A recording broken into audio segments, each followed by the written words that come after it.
Wow, I'm pretty excited because I know this individual really well because of the fact that we've been friends for a couple decades, and I knew her as she started her process of becoming a doctor.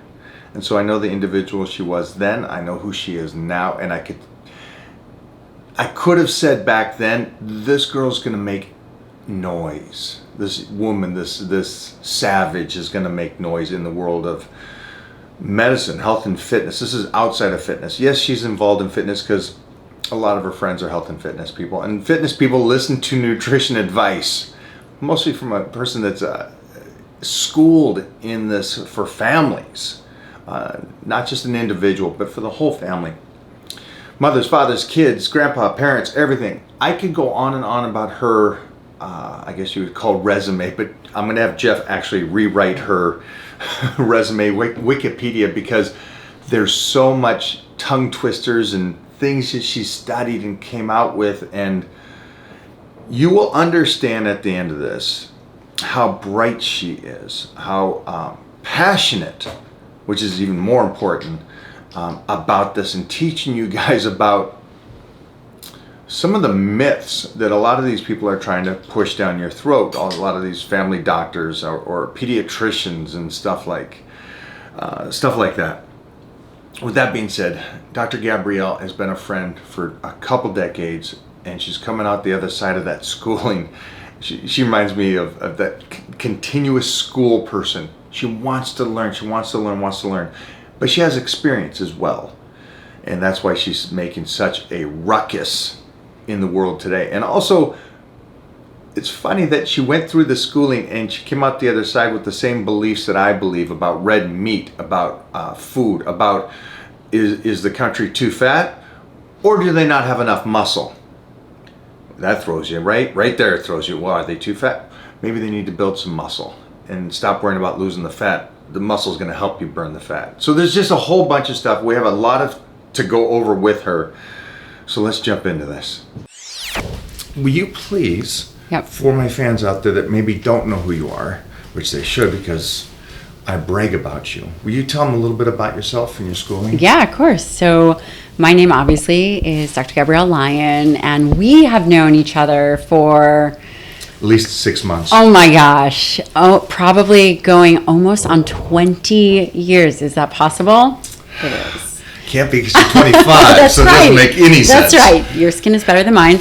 I'm a physician. I'm a concierge medical physician, very well trained. Did 7 years of professional nutritional schooling. So 7 years undergraduate degree in nutritional sciences, and then a graduate degree, a postdoc at WashU in obesity medicine geriatrics. 2 years of psychiatry, 3 years of family medicine.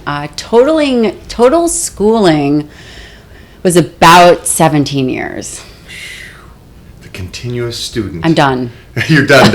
I'm done. Well, no, I've acquired all the knowledge that I need at this moment in time. But yes, and I've been fortunate enough to be trained by one of the world leading protein experts. And I believe that we met, I was just in my first residency.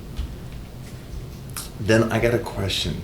Did studying under some of these people that you've worked with set you up to believe that protein was this ultimate food or source of food? What a good question. You know what it taught me? It taught me how to free think. It didn't teach me. So big in today's world. Yeah. Taught me how to be Go deeper in free think. Yeah.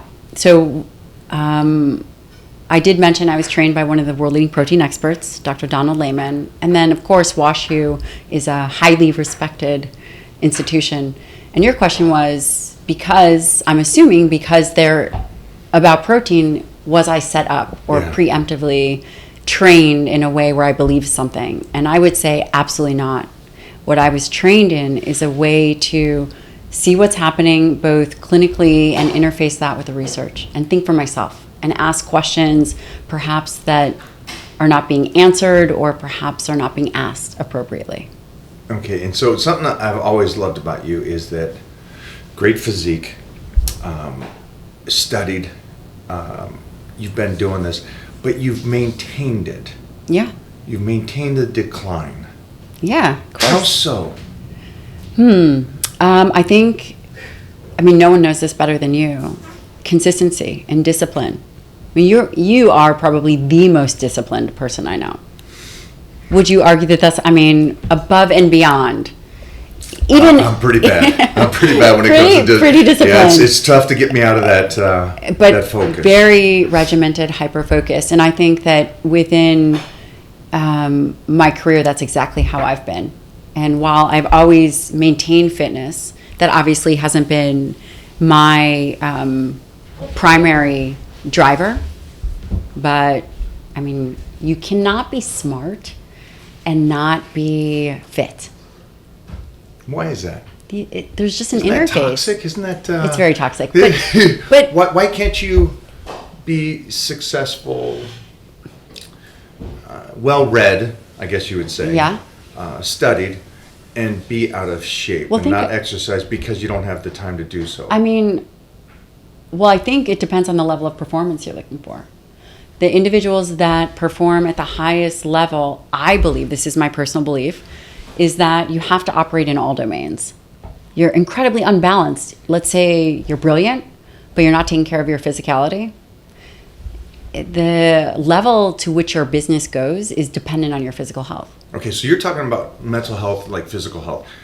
Because my opinion would be that it's great that you're well-read, but unless you'd apply it, then the stuff you're studying is hypothetical still, even though there's studies on it, but it's a study on the average person, not the individual that's actually applying it. Yeah.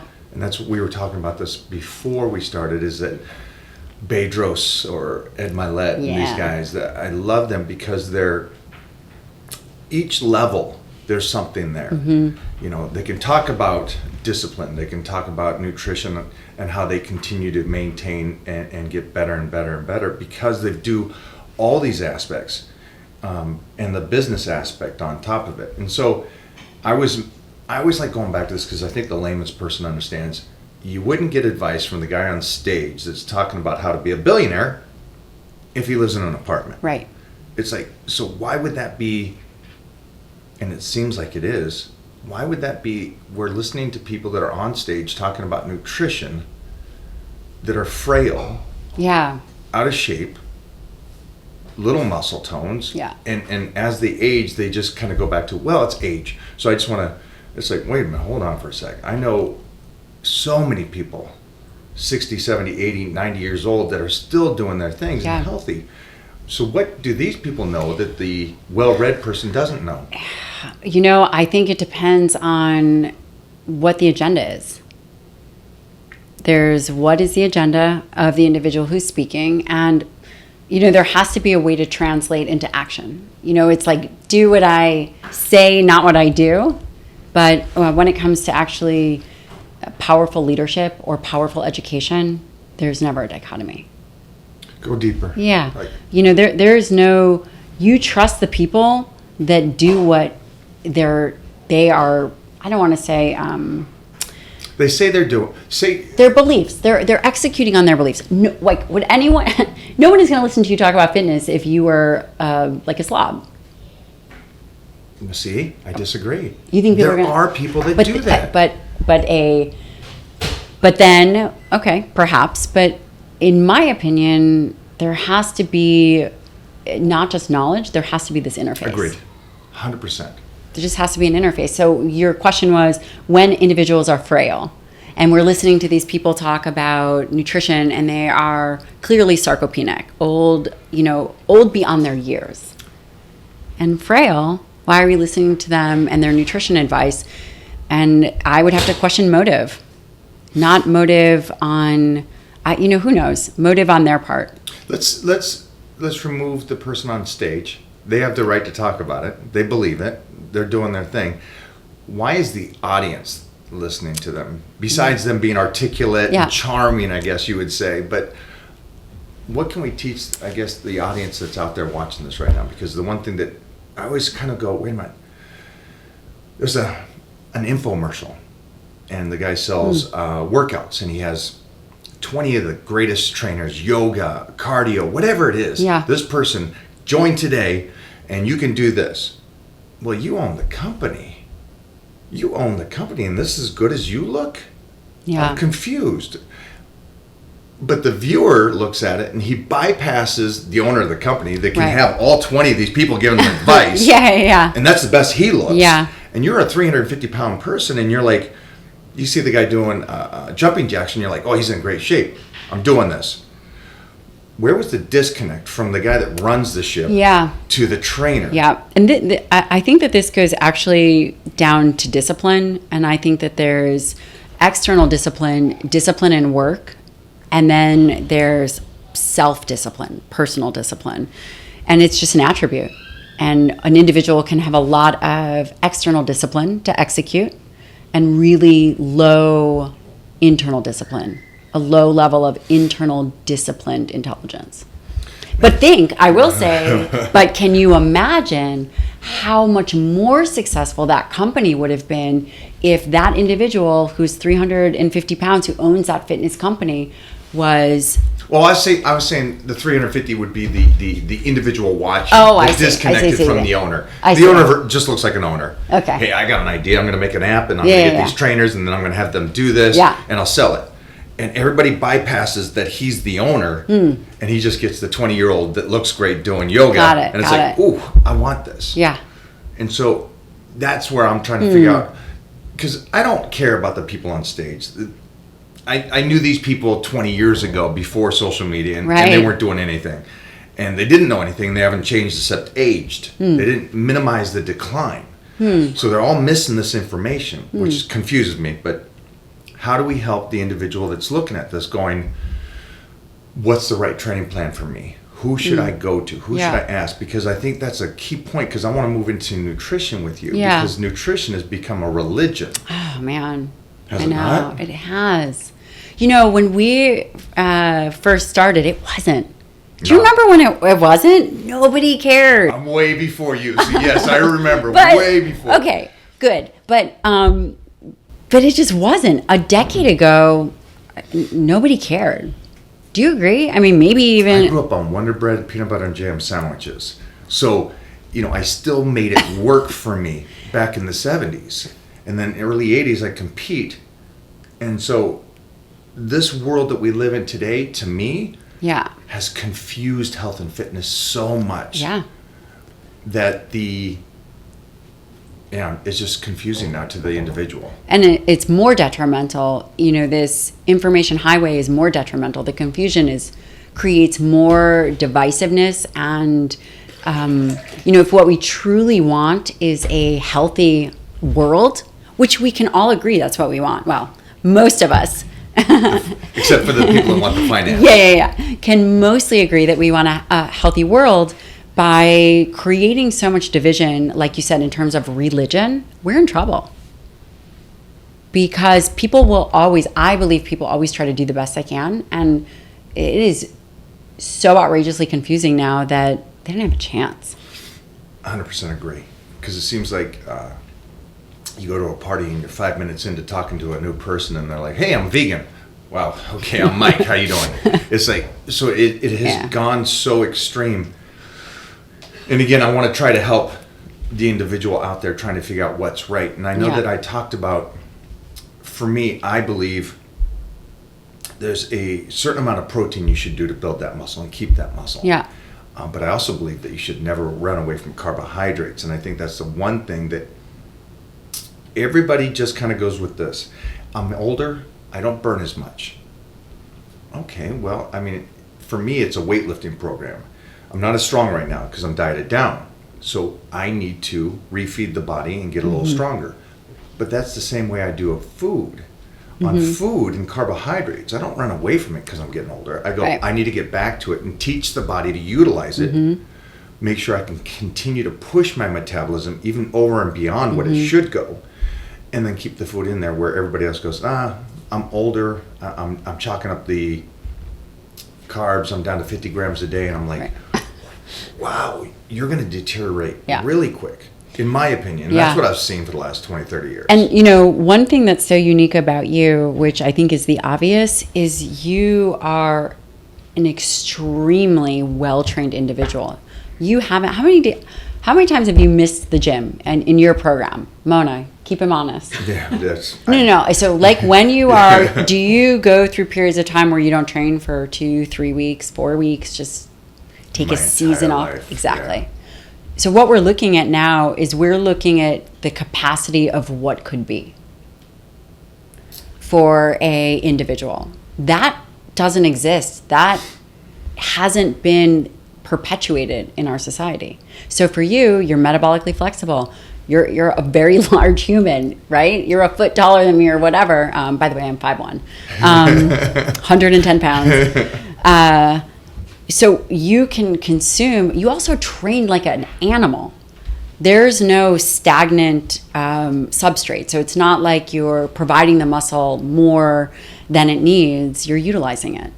And that's what makes you unique. And I do think that that's what hopefully the world can move towards, to showing what is possible. Because I think that what happens is people say, well, now I'm 40, my metabolism has slowed, I need to cut my carbs. And what happens is they don't train as hard. Or they train haphazardly. Or they miss days because... They lose that fight. They lose that fight. It's a weird thing. Yep. It's a weird thing because I'm a little removed from the world because that fight's every day for me. That's always been that way though, right? Yeah, always. It's always been that way. But it's like, now with Titan, it's like, oh, now I got to really turn it on. Yep. Because, in 10 years, I got to tussle with him. And so I got to maintain, if not get better. And so I think you're right about a couple things. I think my attempt is to show what's possible. Yeah. And tell these people, hey, I made some mistakes. I did this or this or this, whatever I did. You guys could be better than me by the time you hit my age. Do you think that's possible? I think you've done a lot of things right. I'm just out of a curiosity. You rest, you feed, so disciplined. Do you think that I think I overtrained as a teenager and in my 20s. And do you think that carried forward to now or had any kind of implication? Or I think it would have been better.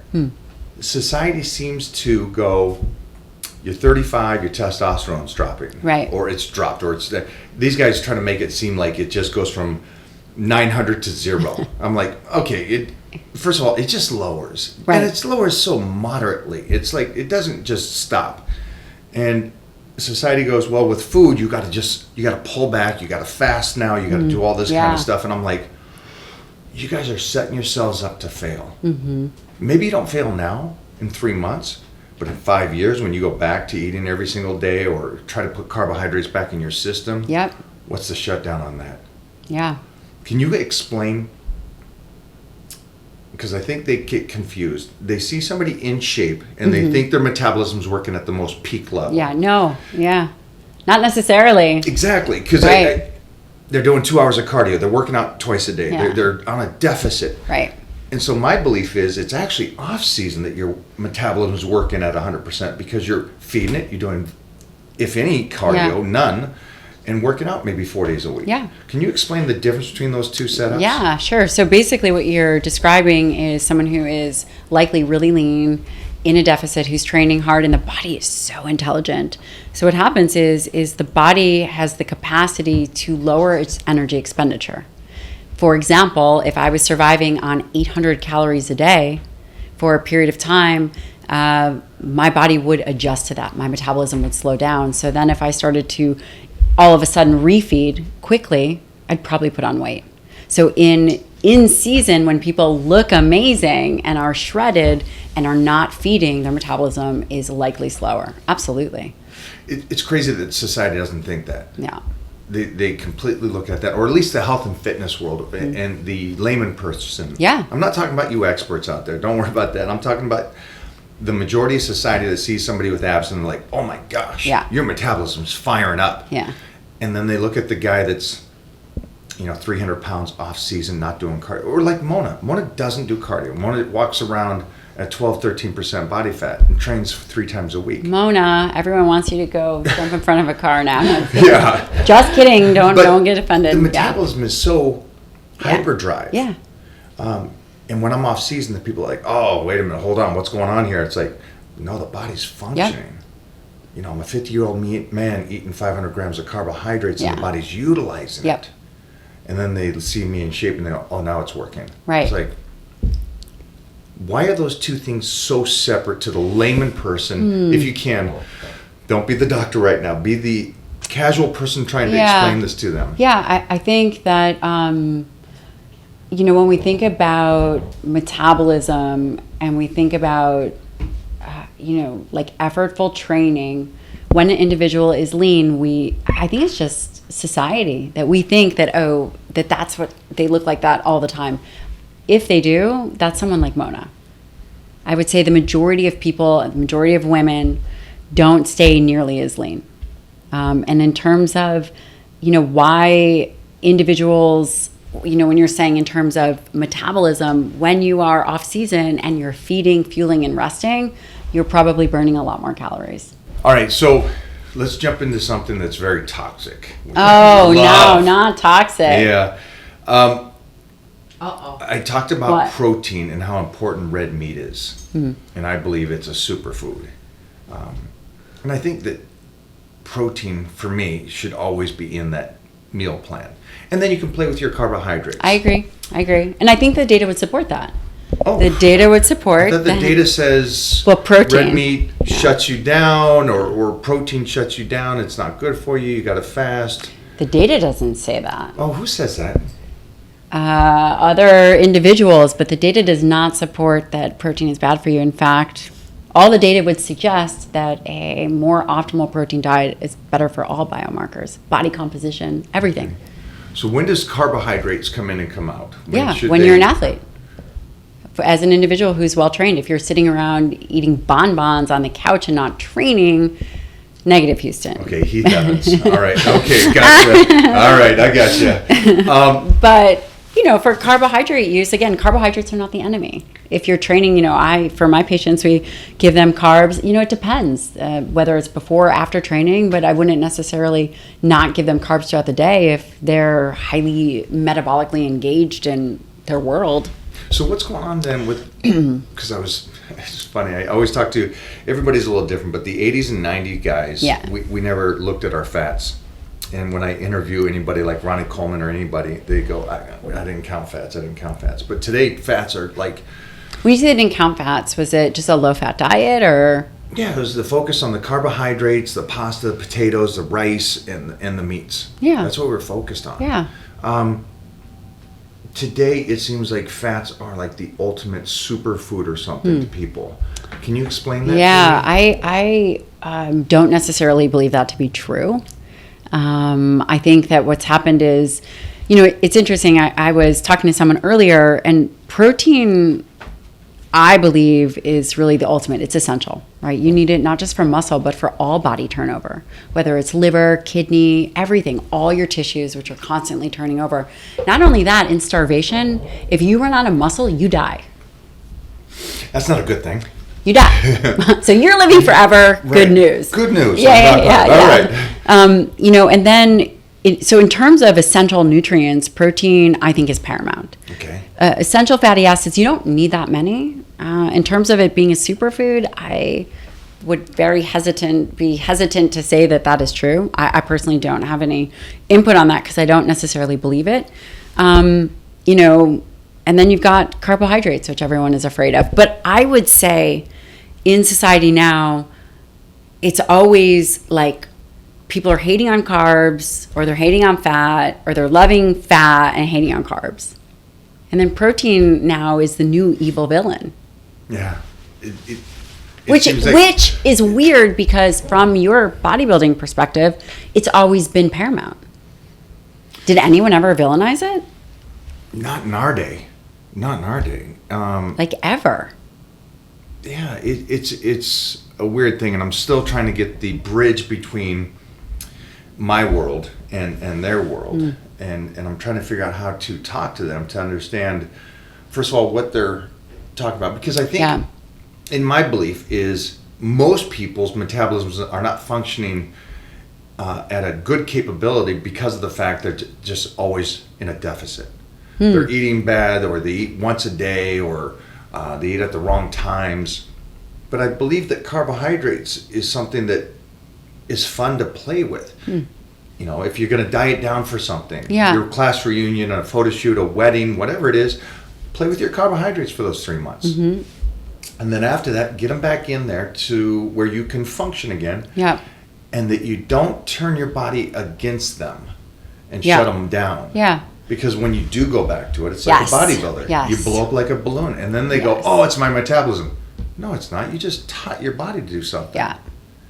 And so how do we bridge that and try to explain that to them, that obviously too much of everything is not a good thing. Yeah. But also a deficit is not a good thing. Yeah. You know, well, I mean, definitely putting an individual in an extreme deficit over a long period of time. I think one of the things that really separates those that do really well is long-term thinking. And it's not about being a one-hit wonder and being in shape for one moment, but thinking long-term.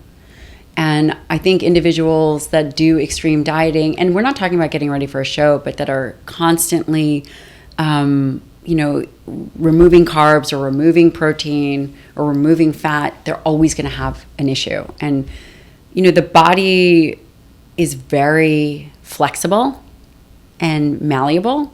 And what you're saying is... Malleable means, in this term? Like, you can eat a variety of different foods, and as long as you're training, you have a lot of flexibility of what those choices are.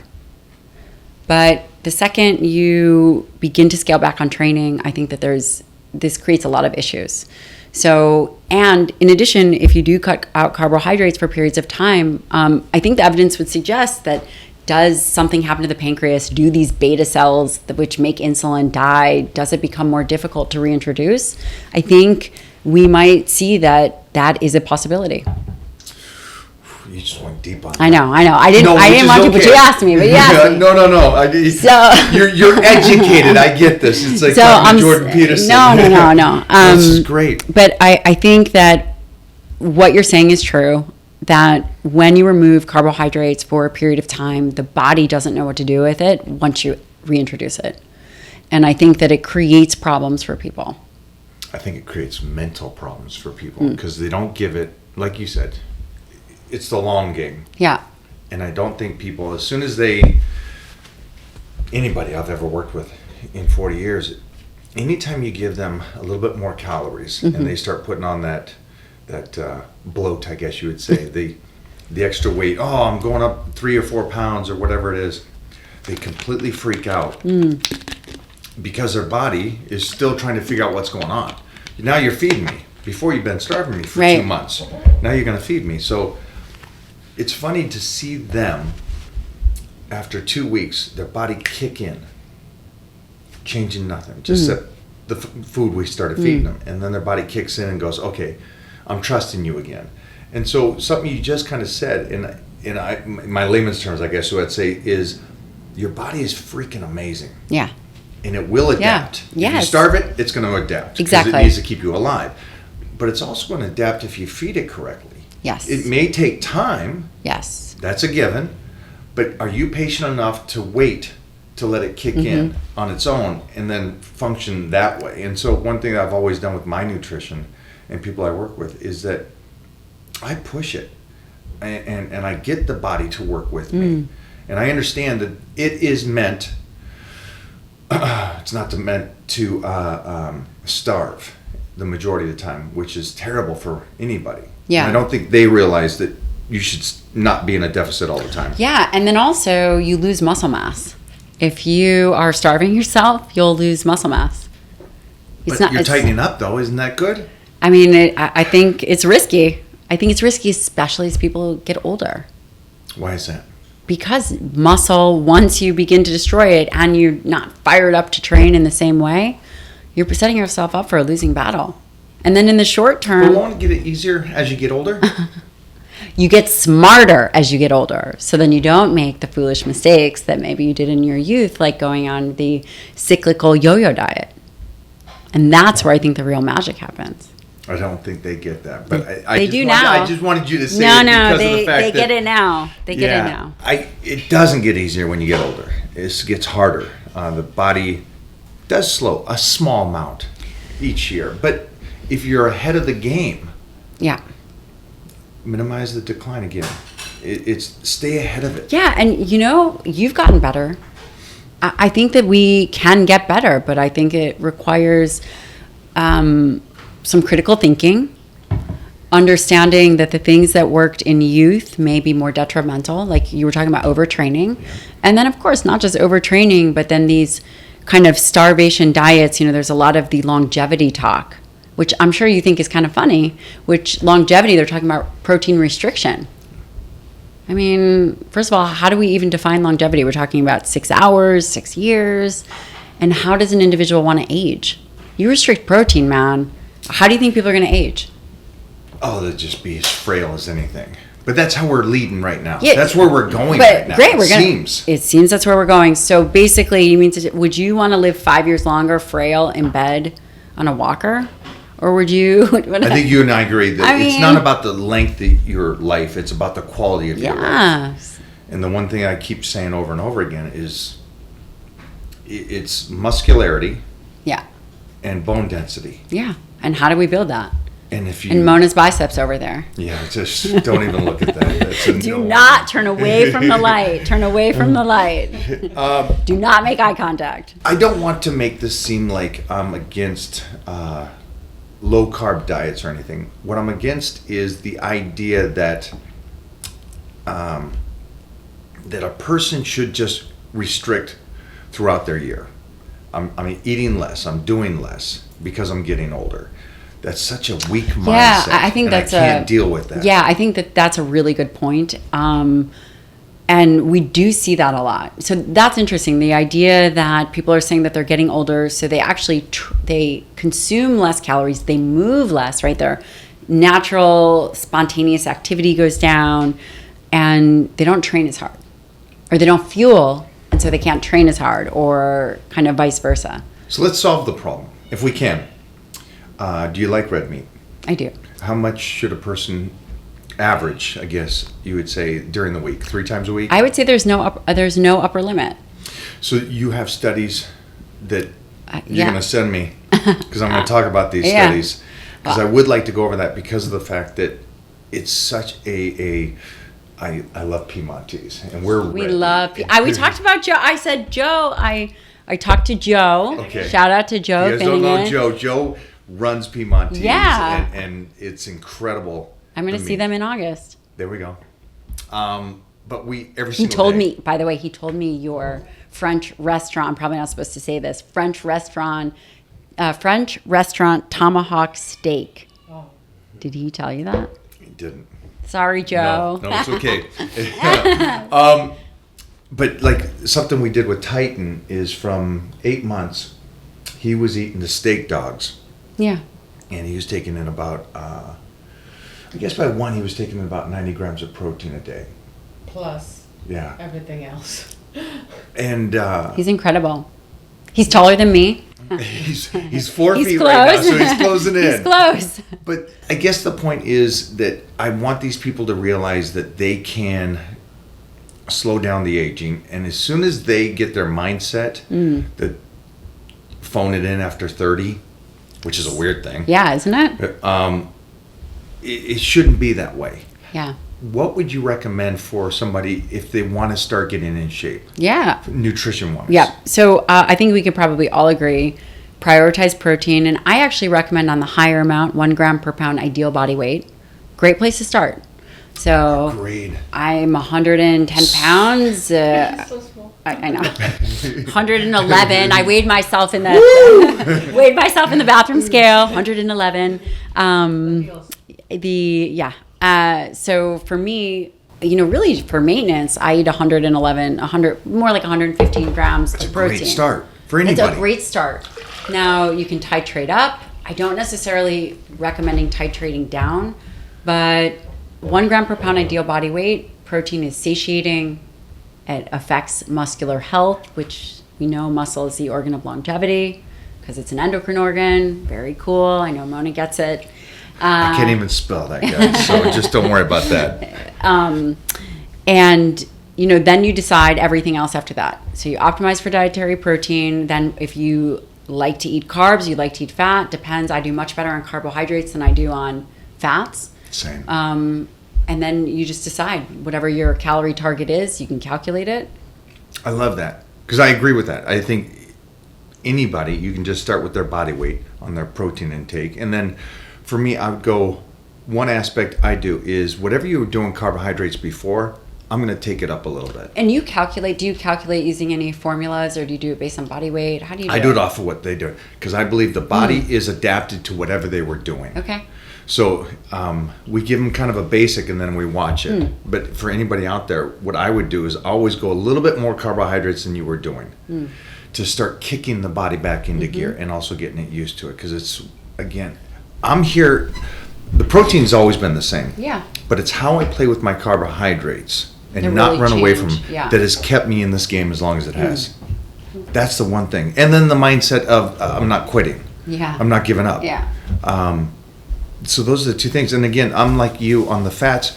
There's some great fats in there. I love connective tissue, like egg yolks and stuff like that. And I think I probably had, which again goes back to experiences, I had my best off season this last year. Yes. It was amazing, because I focused so much more on understanding the proteins, but then the two types of proteins that were going to help the muscle, proteins will help the connective tissue. Because my belief is muscle's great, 100%. Connective tissue is very important as well, and people just bypass that. Bodybuilders do. I just want to be jacked. Right. Okay, cool deal. But, you know, if those two get out of balance, because the connective tissue to me is so much that torque, Yeah. that man strength, old man strength is just, you know. Shimona and I don't have that. Well,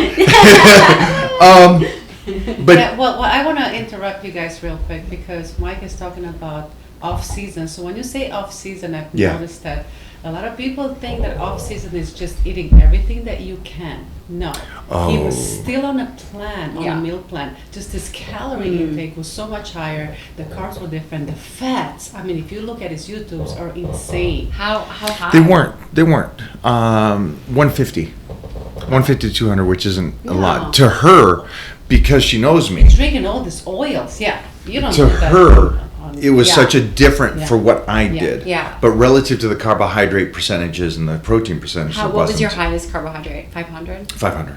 Yeah, it's high. Let's say 500. So he was still on a plan. He still Yeah. had a high day. So I think they that know like, that too, though. But it's a great people point, that you because I tell think they know that. These people don't know. I They think- think off season it's just eat. because we talked about That was that. probably like the old school way of doing it. 100%.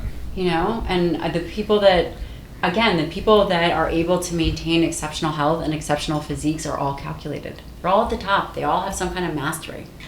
You know? Yeah, I think for you guys at home, if you don't know, I don't miss, and it's one of the cool things about, I guess, my career is that you asked how many days have I missed. I haven't. Yeah. You know, I love this stuff. Am I on a plan, like Mona said? Yeah. Always on a plan. And do you write your own? I do. You write your I own? do. But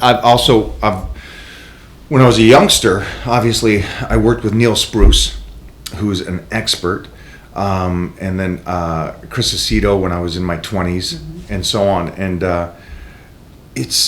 and then just interacting with individuals like you and others that are at the pinnacle of health and fitness in this sense, and nutrition. And then studying myself and understanding what's working for me and what's not working for me. But I think for the people at home, I approach nutrition just like I do, or anybody does with weightlifting, is that I push it. I'm not the guy that goes, 250 grams of protein is good for me. No, let me see if my body can utilize So 300. that's so interesting. And then how do you determine when you have to back off? How long do you give it? I give it 2 weeks.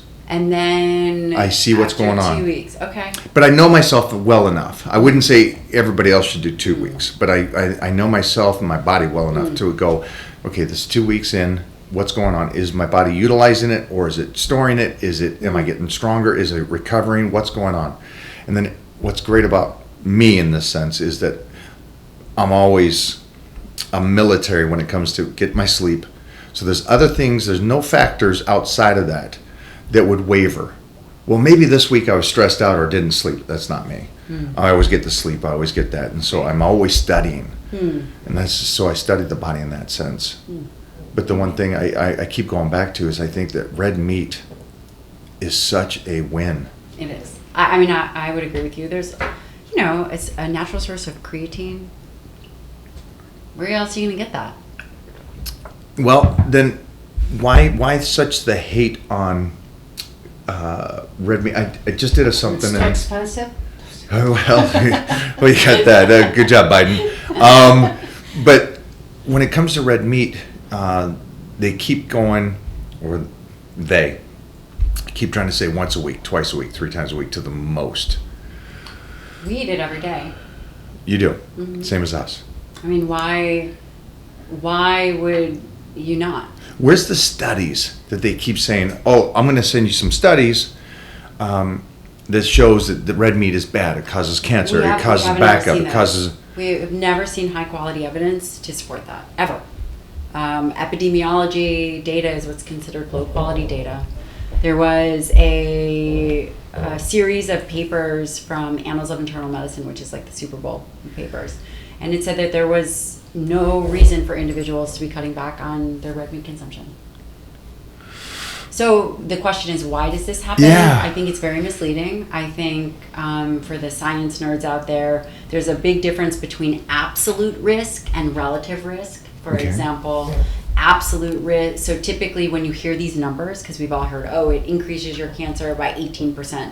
Those are typically relative risks. And that means that, it's grossly overblown. So it would be, statistically insignificant, and maybe an absolute risk would be from 9 to 10, or like if there's 10,000 people, 10,001. These studies too. I remember when, I think it was, I don't know if it was keto or something like that. One of these studies were done, and it's like, oh, you burn so much more body fat and this and that. And I go, well, who, if you dug deep enough back when it first started, and you find out who the study was done on, the study itself and the individuals would be a pool of individuals I would never be with. And so it's like, right. How do they do that? How do they, I mean, I know that maybe outside of, it's each study's different, but it seems like the studies they do is on average individuals or people that maybe don't exercise, and then they exercise for the first time or something. So that's a really good point. The idea that people are healthy and sedentary, so they'll say, okay, this is a healthy sedentary group, means to me they're already not healthy. Exactly. And it's a huge problem. Why do I instantly assume that? Because that's the majority? It's a problem. It's a problem with the science, and same with the aging studies. The aging studies are healthy, older, sedentary individuals. The moment you say sedentary, that's not healthy anymore. And I think that that's really misleading for the public in general. And the whole idea that red meat is bad for you, the evidence doesn't support that in any high quality. The evidence just doesn't support that. I love that. It's unfortunate for, then one would have to question, why is this being pushed so hard?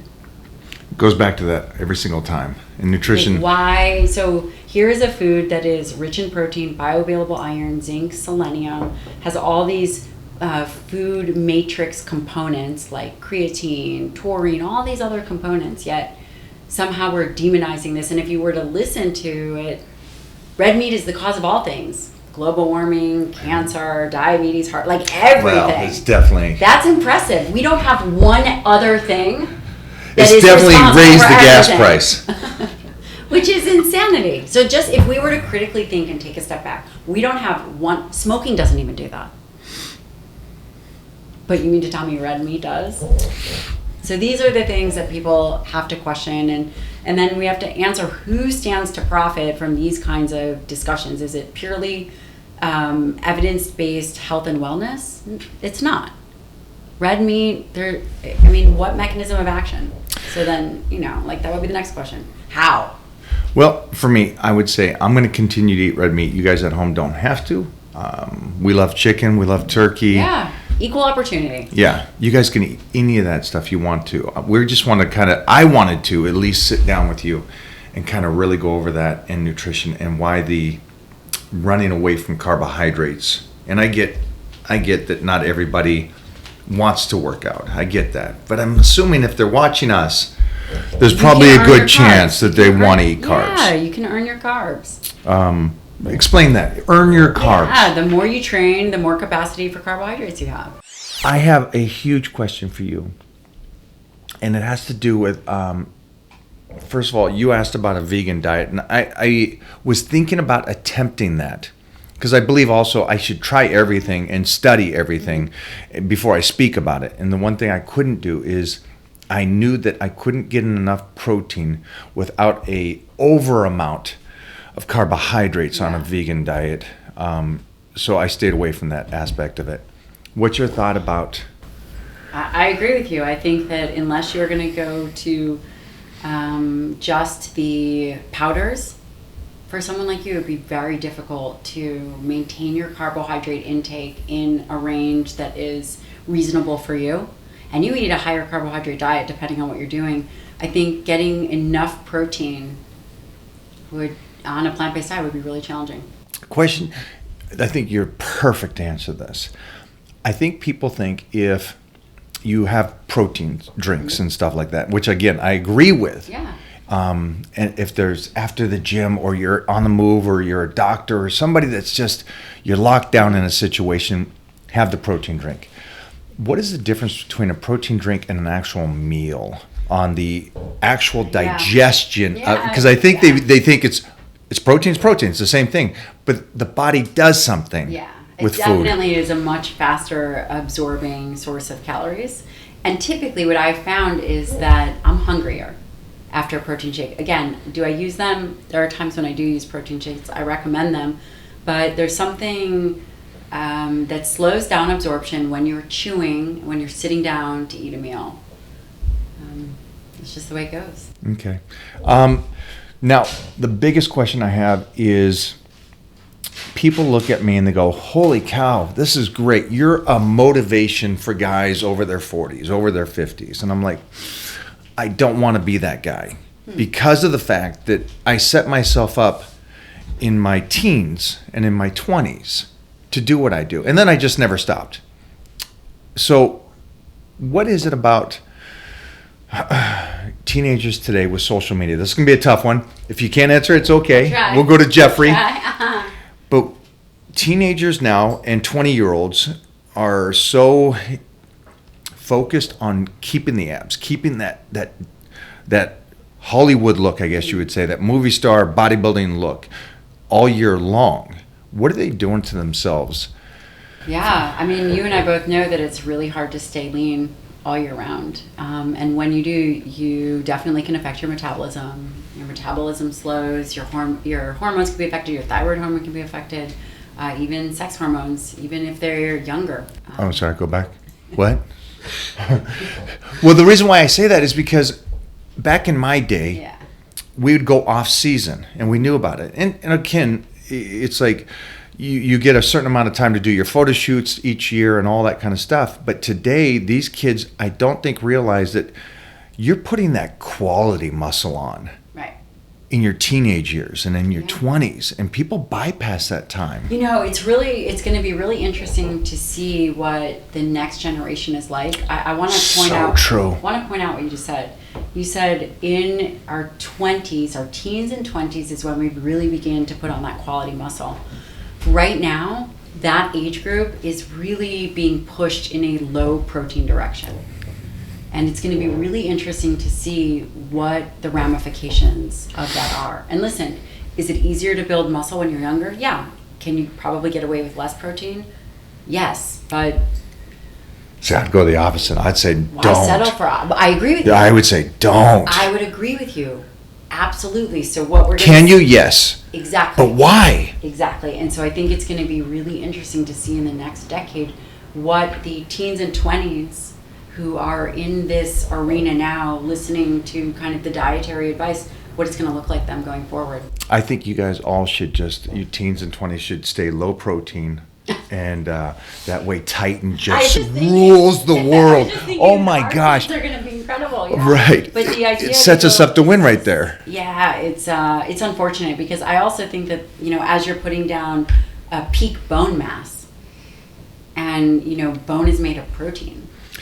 It's, again, they don't think about it in teens and 20s. And I get that, and I understand that. But, again, I just talked about this. And I use a lot of my powerlifting background for bodybuilding now, or even more so for bone density and to keep the muscle. So I stimulate. Again, Wolff's Law or Davis Law. Davis Law is the connective tissue, and Wolff's Law is bone density. And so both of those are so dear to my heart because of the fact that it allows me to do what I do today because of what I did 10 years ago, 20 years ago, 30 years ago. And these kids... I'll give a scenario. When I was 14, I just competed. One of the, Jeff Magruder said to me, remember, you have until 24 to put all that muscle on. And I'm like, what? What's this? Now, is there studies showing that you can put muscle on after? Sure. I liked being told that and going 100%, I got till 24. And the reason why, because mentally, it made me go, I can't mess up right now. 14, 15, 16, I'm playing football. Are you going to go to the party after? No, I got to get up and train tomorrow. I got to eat. And I was so focused on that. And so I put on, by 15, I'm 275. And people go, well, how big are you now? 275. But I'm this because of that. And I think it's also because of the mindset that was, I only have a certain amount of time to get this really good quality muscle that my body will adapt to and then keep throughout my life. And I wish these kids would get that. Yeah. And that's how we're raising our kids. What can you tell to these kids that want to stay lean and just look good for social media? And I guess I would say have the long game in mind. It's a tough thing. How do you translate that to these kids? You show them what you've done. Show them what we're doing, right? Nobody learns by words. They always learn by action. Yeah. I just said that last week, and I agree with that 100. Yeah. A person is what they do, not what they say they do. It's easy to say. So easy. All right, guys. I just really, this today was, I just wanted to hit this for you guys that are young, in your teens and your 20s, that are out there on social media. I get that you want to be famous. I get that you want the stardom, but this is the time you put the quality on and set you up to win. Yeah, and it doesn't happen overnight. That's it. Thank you again. Yeah. Thanks for taking time. Of course. Remember, go vegan. So my team just says, do we need a finish for this video? Yeah, I think we do, just because of the fact that you just heard a lot of stuff. And the great thing about that is we have studies on those things. And you've seen the people I have talked to that are the elites of both studying, but also the experience in the fields. Not just studying and then telling this person, stop eating this, go to eat that. But they did it themselves. And they see such an advantage of what they do. And so the finisher on this one is this. I hope you took something away from this. I hope you understand it's how you eat and what you're eating. Not the typical average individual, but you wanting to go, I freaking love my life. I want to be the very best I can. I'm going to eat right. Not for what the people tell the masses, but the small, intelligent ones like Dr. Gabrielle today has told you, let's live that long life. Let's live that long, productive life. Man, this was a great one. This is a great one. I'm glad I got to sit down with her and do this. And I hope you guys really seriously take note of these. The people, not just her, but everybody I've been talking to gives you such gold on how to be successful in life. In every aspect. And again, this is, I know, health and fitness for me But I do movies, I do commercial real estate. So unless you get that image of me winning the universe out of your head, I'm not trying to bring you Mr. Universe body. I'm trying to bring you a superhero body that you can live a lifetime with, or look like Dr. Gabrielle, or look like Mona, or look like the individuals we have on here. We're giving you more gold than you realize. If you're here just to figure out what's the best rep range, you're not ready to sit down at this table. Have a good one.